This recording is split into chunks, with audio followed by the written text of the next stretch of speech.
Hello friends, तो कैसे आप सब। आशा है कि आप सब बहुत अच्छे होंगे और अपनी तैयारी कर रहे होंगे। आज जो हमारी क्लास होने वाली है वो एसएससी जीडी की पिछले साल का जो पेपर आया था वो किस प्रकार का पेपर था जीके जीएस का, उसके ऊपर आज हम चर्चा करने वाले हैं। और पिछले वर्ष में जो प्रश्न आए थे उन सभी प्रश्नों को हम यहाँ पर कवर करने वाले हैं, जिससे आपको अंदाजा लगेगा कि किस प्रकार से पेपर सेट किया जाता है, एग्जामिनर की मंशा क्या होती है स्टूडेंट्स के प्रति कि किस प्रकार के प्रश्न डाले जाए। वो सब चीजें हम यहाँ पर देखने वाले हैं, तो क्लास को लास्ट तक देखना। प्रत्येक प्रश्न आपके लिए इंपॉर्टेंट है, ठीक है। तो शुरुआत करते हैं पहले प्रश्न से। देखिए, स्वदेशी आंदोलन का लोगों पर सबसे अधिक प्रभाव किस क्षेत्र में पड़ा। स्वदेशी आंदोलन पढ़ा होगा आपने, उसका जो लोगों पर सबसे अधिक प्रभाव पड़ा था वो कौन से क्षेत्र के लोगों पर पड़ा था। तो देखिए, स्वदेशी आंदोलन के पीछे बहुत से उद्देश्य थे। स्वदेशी आंदोलन के पीछे शुरू करने के पीछे क्या क्या उद्देश्य थे वो भी हम यहां पर बात करेंगे। सबसे पहले इसका आंसर देख लीजिए कि सबसे अधिक प्रभाव किस क्षेत्र पर पड़ा, बंगाल पर। ऑप्शन सी हमारा यहां पर क्या होगा, करेक्ट होगा। अब बात करते हैं कि जो स्वदेशी आंदोलन शुरू हुआ था वो क्यों शुरू किया गया, उसके पीछे क्या उद्देश्य रहे होंगे कि स्वदेशी आंदोलन शुरू किया जाए। देखिए, बंगाल विभाजन जो है, सुना होगा आपने, पढ़ा होगा अच्छे से। बंगाल विभाजन कब हुआ था, 19 जुलाई 1905 को इसकी घोषणा की गई थी बंगाल विभाजन की। किसके द्वारा, लॉर्ड कर्जन के द्वारा। कहां से की गई, शिमला से। तीनों पॉइंट ध्यान रखने हैं। यदि आपसे पूछे कि बंगाल विभाजन की घोषणा कब की गई तो आपका आंसर होगा 19 जुलाई 1905। किसने की, लॉर्ड कर्जन ने। और कहां से घोषणा की, शिमला से घोषणा की। तीनों प्रश्न आपको पता होने चाहिए, घोषणा से संबंधित, बंगाल विभाजन की घोषणा से संबंधित। अब बात आती है कि घोषणा तो हो गई, चलो ठीक है कि कर दी घोषणा, ऐसी घोषणाएं बहुत होती हैं, लेकिन जब ये लागू हुआ तो ये लागू कब हुआ, 16 अक्टूबर 1905 को ये लागू हो गया। बंगाल विभाजन लागू कब हुआ, 16 अक्टूबर 1905 को बंगाल विभाजन क्या कर दिया गया, लागू कर दिया गया। इसके साथ ही 7 अगस्त 1905 की बात करें हम, किसकी, 7 अगस्त 1905 की, तो स्वदेशी आंदोलन की शुरुआत की घोषणा की गई थी कलकत्ता के टाउन हॉल से। कहां से, कलकत्ता का जो टाउन हॉल था वहां से स्वदेशी आंदोलन की शुरुआत की घोषणा की गई। कब, 7 अगस्त 1905 को। और इसी स्वदेशी आंदोलन के दौरान क्या हुआ था, ध्यान रखना, जो रविंद्रनाथ टैगोर हैं उन्होंने एक गीत लिखा था, कौन सा, अमार सोनार बांग्ला, जो बाद में जाकर बांग्लादेश का क्या बना था, राष्ट्र गीत बना था। किसका, बांग्लादेश का। यह भी आपको पता होना चाहिए, ये इंपॉर्टेंट पॉइंट है, ठीक है। प्रत्येक प्रश्न के साथ जो जो प्रश्न एक्स्ट्रा बन सकते हैं, एग्जामिनर जहां तक पहुंच सकता है वो सभी प्रश्न, वो आपके सभी डाउट हम कवर करने वाला है। टेंशन मत लेना, प्रत्येक प्रश्न आपके दिमाग में छपने वाला है, ठीक है। तो यहां पर पढ़ा हमने बंगाल विभाजन, घोषणा कब हुई, 19 जुलाई 1905 को लॉर्ड कर्जन के द्वारा। कहां से की गई, शिमला से की गई। चलो घोषणा तो हो गई, लेकिन यह लागू कब हुआ, 16 अक्टूबर 1905 को यह लागू हो गया। इसी के साथ इसके विरोध में 7 अगस्त 1905 को क्या हुआ, स्वदेशी आंदोलन की शुरू करने की घोषणा हो गई। स्वदेशी आंदोलन शुरू हो गया, कहां से की गई, कलकत्ता के टाउन हॉल से। अब बात आती है कि इस दौरान कुछ ऐसी चीजें घटित हुई जो आपके एग्जाम के लिए इंपॉर्टेंट हो सकती है, आपके एग्जाम के लिए इंपॉर्टेंट प्रश्न वहां से बन सकते हैं। तो वो था कि इसी समय रविंद्रनाथ टैगोर जो थे उन्होंने गीत लिखा था अमार सोनार बांग्ला, जो कि बाद में जाकर बांग्लादेश का क्या बना, राष्ट्रीय गीत बना। इसी के साथ एक और प्रश्न यहां पर बन सकता है कि जो बंगाल विभाजन था वो रद्द कब हुआ।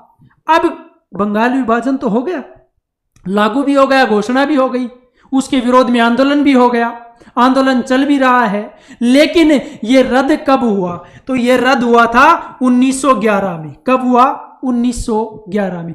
किसने किया? लॉर्ड होर्डिंग ने। यह ध्यान रख लेना, लॉर्ड होर्डिंग ने क्या किया था? इसको रद्द किया था। किसको? बंगाल विभाजन को। कब? 1911 में। इसी के साथ एक और पॉइंट नोट कर लेना, 1911 में ही क्या हुआ था? जो राजधानी थी उसको कलकत्ता से कहां ट्रांसफर किया गया? दिल्ली ट्रांसफर किया गया। कलकत्ता से राजधानी क्या बनाई गई? दिल्ली बनाई गई। जो दिल्ली दरबार लगा था उसी में ये सब चीजें हुई थी। कब? 1911 में। तो यदि आपसे प्रश्न पूछे एग्जाम में कि बंगाल विभाजन रद्द कब हुआ? 1911 में। किसने किया? लॉर्ड होर्डिंग ने किया। और कलकत्ता से जो दिल्ली राजधानी थी वो बनी कब? इसी वर्ष अर्थात 1911 में। आई बात समझ में? कोई डाउट बचा है? मुझे तो लगता है आपका सभी डाउट क्लियर हो गए। यदि कोई भी डाउट है पर्सन से रिलेटेड तो कमेंट कर देना, आपको जो डाउट है वो क्लियर हो जाएगा। ठीक है, यहां तक सब कुछ करेक्ट है। चलिए अगला प्रश्न देखिए।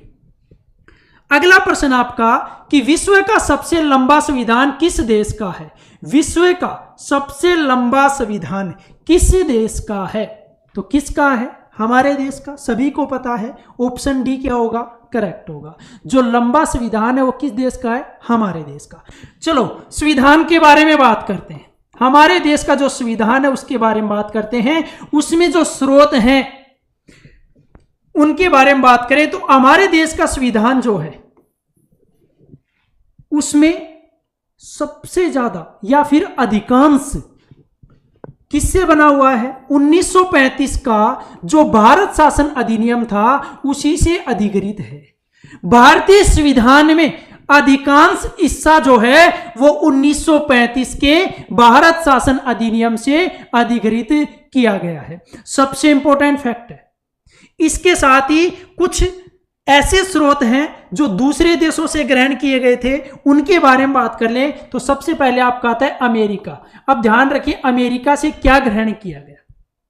मौलिक अधिकार, या बोल सकते हैं आपके मूल अधिकार। क्या बोल सकते हैं? मूल अधिकार। कहां से ग्रहण किए गए? अमेरिका से। राष्ट्रपति पर महाभियोग की प्रक्रिया, या बोल सकते हैं जो महाभियोग की प्रक्रिया है वो कहां से ग्रहण की गई? महाभियोग जो है वो ग्रहण किया गया कहां से? अमेरिका से ग्रहण किया गया। ठीक है, इसके बाद आते हैं ब्रिटेन से। तो ब्रिटेन से भी कुछ लिया था। कुछ स्रोत ऐसे थे जो हमें पसंद आ गए, जो हमारे संविधान में है, वो ब्रिटेन से लिए गए। ब्रिटेन से क्या लिया गया? एक तो आपका संसदीय शासन प्रणाली, ध्यान रखना है, संसदीय शासन प्रणाली कहां से ली गई? ब्रिटेन से ली गई। दूसरा पॉइंट एकल नागरिकता। एकल नागरिकता कहां से ली गई? ब्रिटेन से ली गई। संसदीय शासन प्रणाली, एकल नागरिकता। साथ ही मंत्रिपरिषद सामूहिक रूप से लोकसभा के प्रति उत्तरदायी होती है। जो मंत्रिपरिषद है वो सामूहिक रूप से किसके प्रति उत्तरदायी होगी? लोकसभा के प्रति। कौन से आर्टिकल में है? 75(3) में। ध्यान रख लेना, जो मंत्रिपरिषद है वो किसके प्रति उत्तरदायी होगी? लोकसभा के प्रति। कहां से लिया गया? ब्रिटेन से। लेकिन इसी के साथ एक और फैक्ट बनता है, यहां पर तो आपसे पूछ ले कि जो मंत्रिपरिषद है वो किसके प्रति उत्तरदायी होती है? लोकसभा के प्रति। यदि आपसे यहां पर प्रश्न पूछे कि एकल मंत्री या सिंगल मंत्री किसके प्रति उत्तरदायी होगा, यह जरूर ध्यान रख लेना। नोट लगाकर लिख लीजिए इसको। जो सिंगल मंत्री है, जो एकल मंत्री है, वो राष्ट्रपति के प्रति उत्तरदायी होगा। किसके प्रति? राष्ट्रपति के प्रति। आर्टिकल पूछे तो लिख देना 75(2). क्या होगा? 75(2). जो आर्टिकल है वो क्या है? 75(2). ठीक है, आई बात समझ में? हो रहे पॉइंट क्लियर? होंगे क्यों नहीं होंगे? आप तो पढ़ते जाओ, आपको मजा आने वाला है। इसके साथ ही आगे हम बात करें रूस से। रूस से क्या लिया गया? आपके मूल कर्तव्य लिए गए। क्या लिए गए? मूल कर्तव्य लिए गए। फंडामेंटल ड्यूटीज जो है वो कहां से ली गई? रूस से। किसमें है? संविधान के भाग 4 के कै में 51 कै में मूल कर्तव्य है। 42वें संविधान संशोधन 1976 के द्वारा ऐड किए गए। क्या? मूल कर्तव्य। किस समिति की सिफारिश पर? सरदार सरवण सिंह समिति की सिफारिश पर।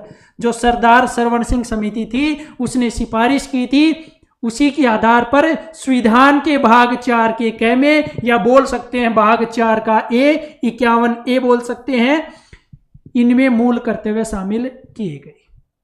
ठीक है, आ गई बात समझ में। इसके बाद बात करें, देखिए आगे जर्मनी से बात करें। जर्मनी से क्या ग्रहण किया गया? आपातकाल के समय, जब आपातकाल घोषित होता है उस समय मैंने बताया भी था आपको कि मूल अधिकारों का स्थगन हो संभव है या निलंबन संभव है। तो लिखिए आपातकाल के समय जो मूल अधिकारों का स्थगन है, मूल अधिकारों का स्थगन, ठीक है, वो कहां से लिया गया? जर्मनी से। ध्यान रखना, जब आपातकाल घोषित होता है तो मूल अधिकारों का निलंबन संभव है, लेकिन आर्टिकल 20 और 21 को छोड़कर। 20 में क्या है? अपराध एवं दोष सिद्धि के विरुद्ध संरक्षण, और 21 आर्टिकल में क्या है आपका? 21 में क्या है? प्राण एवं दैहिक स्वतंत्रता का संरक्षण। दोनों आर्टिकल पता होने चाहिए, क्योंकि राष्ट्रीय आपातकाल के समय ये निलंबित नहीं होते हैं। बहुत बार यहां से प्रश्न बना है। पिछले जो मैंने वीडियो बनाए हैं, जो प्रश्न करवाए थे, उनमें इस प्रश्न को भी बहुत बार देखा है। ठीक है, जर्मनी से क्या हो गया? आपातकाल के समय मौलिक अधिकारों का स्थगन। इसके साथ बात करें दक्षिण अफ्रीका। दक्षिण अफ्रीका से क्या ग्रहण किया गया? संविधान संशोधन की प्रक्रिया। संविधान संशोधन की प्रक्रिया जो वो कहां से ग्रहण की गई? दक्षिण अफ्रीका से ग्रहण की गई। आई बात समझ में। इसी के साथ आगे चले तो कनाडा देखिए, कनाडा से क्या ग्रहण किया गया? इससे दो इंपॉर्टेंट फैक्ट हैं, दोनों इंपॉर्टेंट हैं। एक तो अवशिष्ट शक्तियां, क्या? अवशिष्ट शक्तियां कहां से ग्रहण की गई? कनाडा से। इसी के साथ राज्यपाल की जो नियुक्ति है, राज्यपाल की नियुक्ति किस देश के संविधान से ग्रहण की गई? कनाडा से।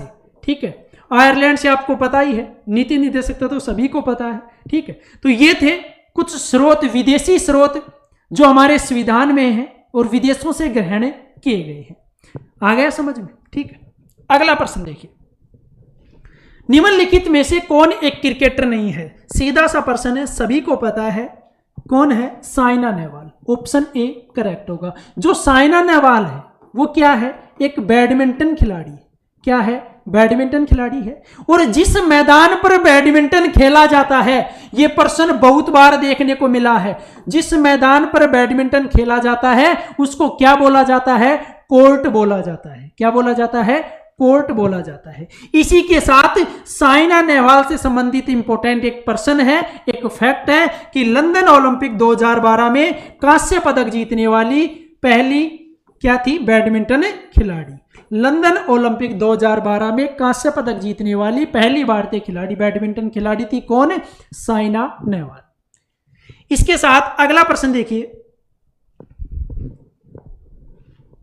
रवि कीर्ति ने निम्नलिखित में से किस चालुक्य शासक की प्रशक्ति की रचना की थी? किसने? रवि कीर्ति ने। कौन सा चालुक्य शासक था जिसकी प्रशक्ति की रचना की थी? तो वो था आपका पुलकेशिन द्वितीय। कौन सा था?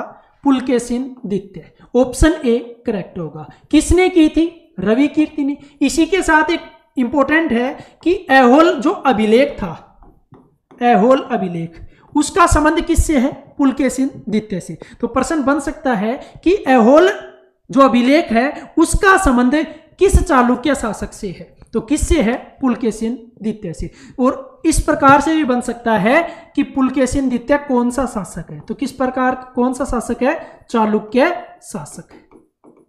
ठीक है, या फिर पूछ ले इनमें से कौन सा चालुक्य शासक है? प्रश्न किसी भी प्रकार से बन सकता है। ठीक है, लेकिन आपको तैयार रहना है उसका आंसर देने के लिए। अगला प्रश्न देखिए सॉरी,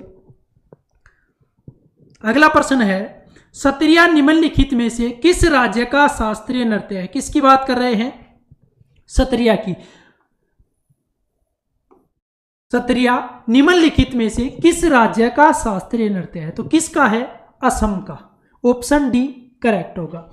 जो सत्रिया है इसको 15 नवंबर 2000 को, ये डेट याद रख लेना, 15 नवंबर 2000 को संगीत नाटक अकादमी द्वारा शास्त्रीय नृत्य की सूची में शामिल किया गया था। और वर्तमान में कितने शास्त्रीय नृत्य हैं? 8 शास्त्रीय नृत्य हैं। उन 8 के बारे में बात करते हैं। चलिए देखिए, भरतनाट्यम है आपका, भरतनाट्यम कहां? तमिलनाडु, भरतनाट्यम तमिलनाडु। इसी के साथ अभी हमने बात की जो प्रश्न था हमारा सत्रिया असम, इसी के साथ आपका आता है कुचिपुड़ी। ये नोट कर लेना, इंपॉर्टेंट है, 1% जरूर देखने को मिलेगा आपको यहां से। आंध्र प्रदेश, कुचिपुड़ी आंध्र प्रदेश, ठीक है। इसके बाद आपका आता है मोहिनी अट्टम, मोहिनी अट्टम केरल। 2-3 ऐसे नाम हैं जो आपको याद करने की आवश्यकता नहीं है। एक तो मणिपुरी, सभी को पता है मणिपुर से होगा, मणिपुरी मणिपुर, ठीक है। एक आपका ओडिसी, ओडिशा, ये याद रखने की थोड़ी आवश्यकता है, ये तो आपको पता है, ओडिसी होगा ओडिशा, मणिपुरी होगा मणिपुर। लेकिन एग्जामिनर को पता है, वो ये थोड़ी पूछेगा, इनमें से ही पूछेगा, ये तो सीधे सीधे आप जवाब दे सकते हो। इसके साथ ही आपका आता है कथक, उत्तर प्रदेश। एक आपका आता है कथकली, ये कहां का है? केरल का। तो ये है भारत के शास्त्रीय नृत्य। और सत्रिया जो है असम का शास्त्रीय नृत्य है, और इसको संगीत नाटक अकादमी के द्वारा 15 नवंबर 2000 को शास्त्रीय नृत्यों की सूची में शामिल किया गया था। तो इनको अच्छे से क्या कर लेना? याद कर लेना। ये आपके लिए बहुत ज्यादा इंपॉर्टेंट है, क्योंकि पिछले जो एग्जाम हुए थे उन प्रत्येक शिफ्ट में या फिर एक शिफ्ट छोड़कर ये प्रश्न शास्त्रीय नृत्य से 1% अवश्य पूछा गया है, ठीक है। चलिए अगला प्रश्न देखिए। अगला प्रश्न आता है कि बैडमिंटन एकल खेल में यदि दोनों खिलाड़ियों के 29 अंक हैं तो उनमें से एक किस अंक पर खेल जीतेगा? बैडमिंटन खेल की बात कर रहे हैं। अभी हमने बात की थी बैडमिंटन से संबंधित, उस मैदान को क्या कहा जाता है? फिर से याद कर लीजिए, कोर्ट कहा जाता है। और यहां पर प्रश्न है कि दोनों खिलाड़ियों के कितने कितने अंक हैं? 29 अंक हैं। तो वो किस अंक पर खेल जीतेगा? तो किस अंक पर जीतेगा? 30वें अंक पर। जब 30 किसी भी खिलाड़ी का अंक हो जाएगा तो वो खिलाड़ी उस गेम को क्या हो जाएगा? जीत जाएगा, ठीक है। अगला प्रश्न देखिए। सरकार का हस्तक्षेप चाहे मांग का विस्तार करने के लिए हो या इसे कम करने के लिए रिक्त स्थान कार्य कहलाता है। ध्यान रखना इस प्रश्न को, किसकी बात कर रहे हैं? सरकार की। सरकार का जो हस्तक्षेप है वो चाहे मांग का विस्तार करने के लिए हो, जो डिमांड आपकी उसका विस्तार करने के लिए हो, या फिर उसे कम करने के लिए हो, जो कार्य किया जाता है उस कार्य को क्या बोला जाता है? स्त्रीकरण। क्या बोला जाता है? स्त्रीकरण। ऑप्शन ए यहां पर क्या होगा आपका? करेक्ट होगा। Next question. सोडियम सल्फेट और बेरियम क्लोराइड की अभिक्रिया में बनने वाला सफेद अवक्षेप क्या होता है? सोडियम सल्फेट, तो सोडियम सल्फेट का सूत्र क्या होता है? Na2SO4, ठीक है। इसी के साथ अगला आपका बेरियम क्लोराइड BaCl2 अभिक्रिया होगी तो क्या बनेगा? BaSO4 plus NaCl। अब यहां पर क्लोराइड के कितने अणु हैं? 2 हैं, और सोडियम के कितने हैं? 2, तो कितने हो जाएंगे? 2NaCl। और यहां पर क्या बन गया? BaSO4 मतलब बेरियम सल्फेट। तो क्या बना? Barium sulphate. Option A correct होगा। जो सोडियम सल्फेट है Na2SO4 plus barium chloride BaCl2, इसकी अभिक्रिया होगी तो जो सफेद अवक्षेप बनेगा वो बनेगा बेरियम सल्फेट का, BaSO4 का, और 2 अणु बनेंगे सोडियम क्लोराइड NaCl के, ठीक है। अगला प्रश्न देखिए। किसका उपयोग बोरा, चटाई, रस्सी, सूत, कालीन और अन्य कलाकृतियां बनाने में किया जाता है? यहां किस फसल की बात हो रही है?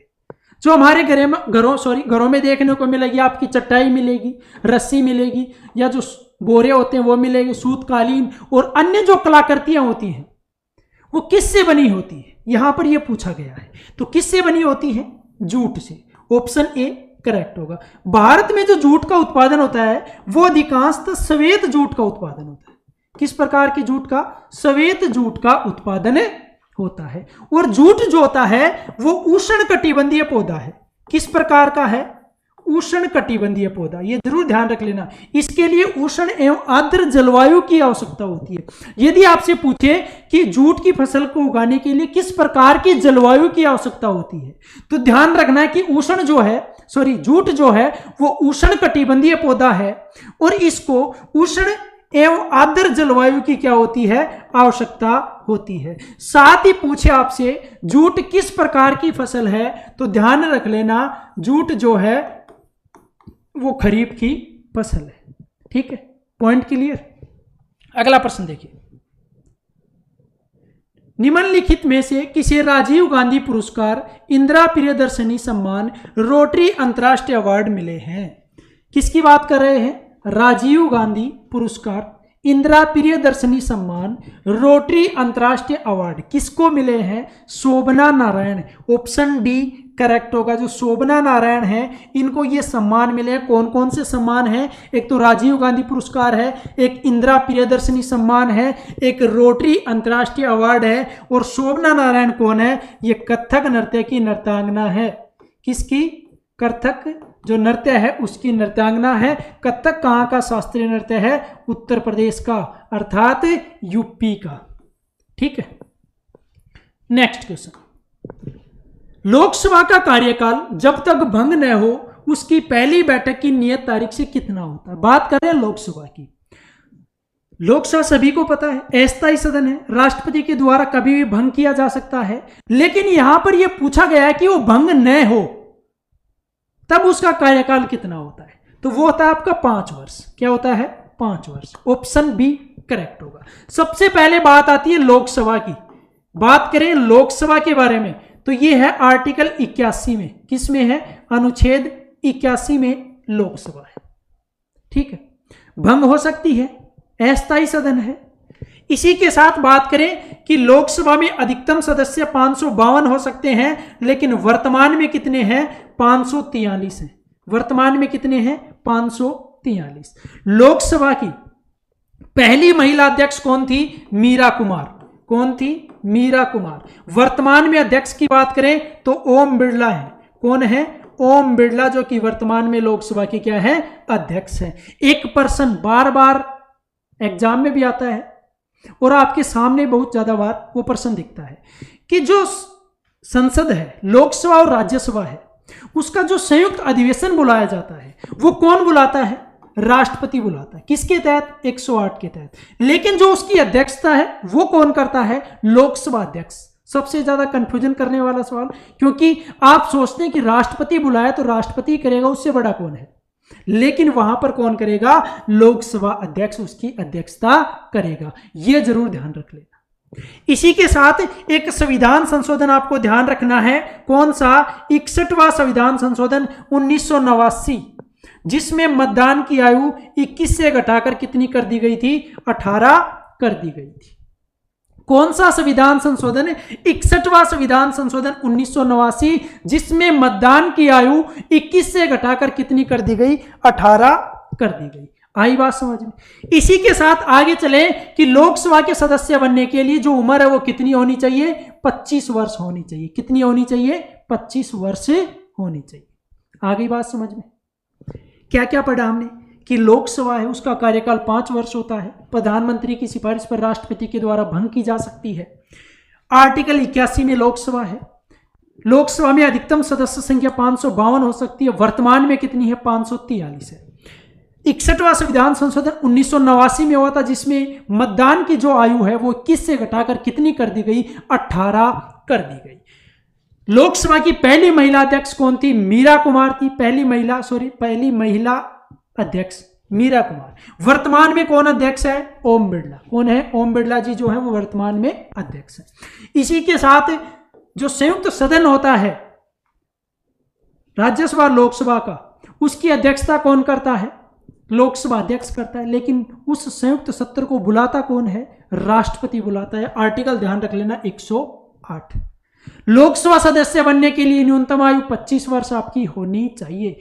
ठीक है, अगला प्रश्न देखिए, निम्नलिखित में से कौन अर्थव्यवस्था के प्राथमिक क्षेत्र से संबंधित नहीं है? अर्थव्यवस्था के प्राथमिक क्षेत्र से संबंधित नहीं है, तो सीधा आपका ध्यान जाना चाहिए कि प्राथमिक क्षेत्र के अंतर्गत क्या क्या आते हैं। वानिकी आती है आपकी, मत्स्य पालन आता है, डेयरी आती है, लेकिन जो बैंक सेवाएं हैं ये नहीं आती। ऑप्शन ए करेक्ट होगा, ये आती है आपकी तृतीयक क्षेत्र के अंतर्गत। और बात करें और क्या क्या आता है किसके अंतर्गत, तृतीयक क्षेत्र के अंतर्गत, तो व्यापार आता है आपका, परिवहन आता है, बैंकिंग सेवाएं आती हैं किसके अंतर्गत, तृतीय क्षेत्र के अंतर्गत। अब यहां पर बात कर ली, प्रथम की भी कर ली और तृतीयक भी कर ली। चलो द्वितीयक की बात कर लेते हैं। जो द्वितीयक क्षेत्र है उसके अंतर्गत क्या आता है, विनिर्माण। जो विनिर्माण उद्योग है वो किसके अंतर्गत आता है, द्वितीयक क्षेत्र के अंतर्गत आता है। ये तीनों आपको पता होने चाहिए। नेक्स्ट क्वेश्चन देखिए, लू किस ऋतु की विशेषता है? जो लू है आपने सुना होगा, किस ऋतु की विशेषता है? सभी को पता है ग्रीष्म ऋतु में चलती है। ऑप्शन डी क्या होगा, करेक्ट होगा। उत्तर पश्चिम भारत के किसके, ये ध्यान रख लेना, उत्तर पश्चिम, इसकी परिभाषा बहुत बार पूछी जाती है। उत्तर पश्चिम भारत के शुष्क भागों में ग्रीष्म ऋतु में चलने वाली गर्म व शुष्क हवाओं को क्या कहा जाता है, लू कहा जाता है। बहुत गर्म होती है ये लू, क्या होती है, बहुत गर्म चलती है ग्रीष्म ऋतु में। ठीक है, अगला प्रश्न देखिए, स्टार्टअप इंडिया को रिक्त स्थान के अंतर्गत लॉन्च किया गया था। जो स्टार्टअप इंडिया है उसको किस मंत्रालय के अंतर्गत लॉन्च किया गया? वाणिज्य एवं उद्योग मंत्रालय के अंतर्गत लॉन्च किया गया। ऑप्शन डी करेक्ट होगा। अब बात आई है स्टार्टअप इंडिया की, तो कब लॉन्च किया गया था? 16 जनवरी 2016 को स्टार्टअप इंडिया को क्या किया गया था, लॉन्च किया गया था।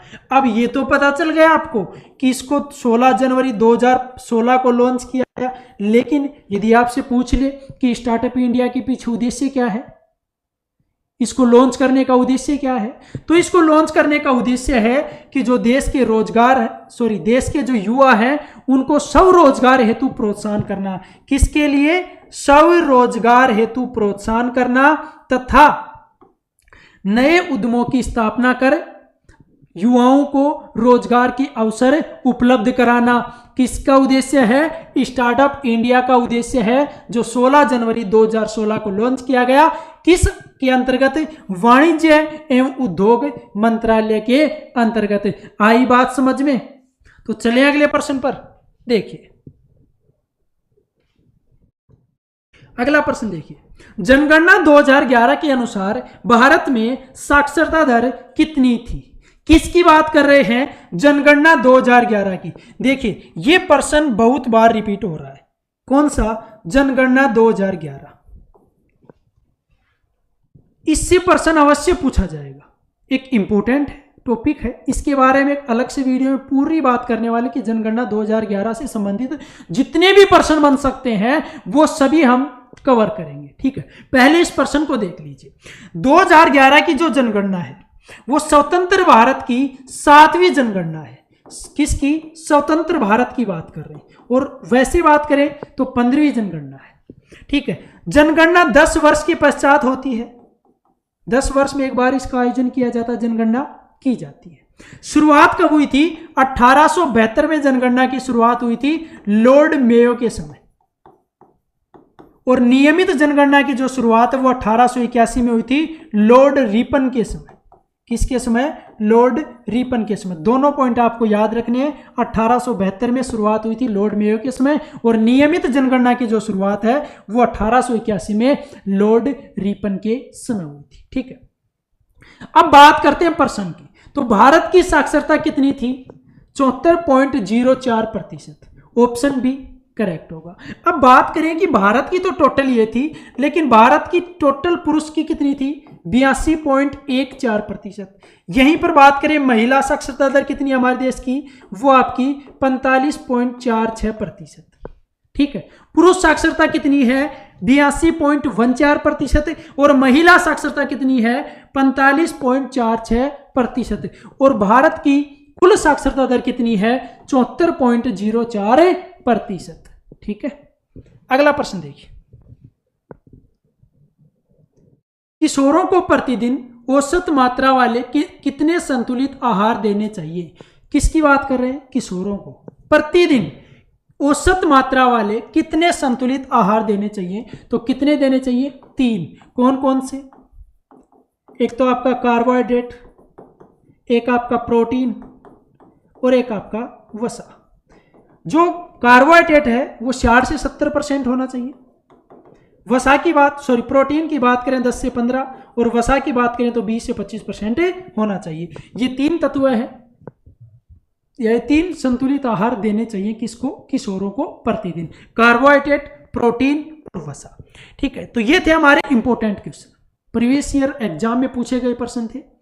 कैसा लगा आपको पढ़कर, कमेंट बॉक्स में बताना है आपको कि किस प्रकार से आपने पढ़ा और किस प्रकार से आपको अंदाजा लगा कि एग्जाम में प्रश्न किस प्रकार से पूछे जाते हैं। ठीक है, वो सब हमने इस वीडियो में कवर किया है। तो मिलते हैं एक नए वीडियो में, तब तक चैनल को सब्सक्राइब कर लेना, बेल आइकन प्रेस कर लेना ताकि जो आने वाली क्लास है उसको आपका नोटिफिकेशन प्राप्त हो सके। धन्यवाद।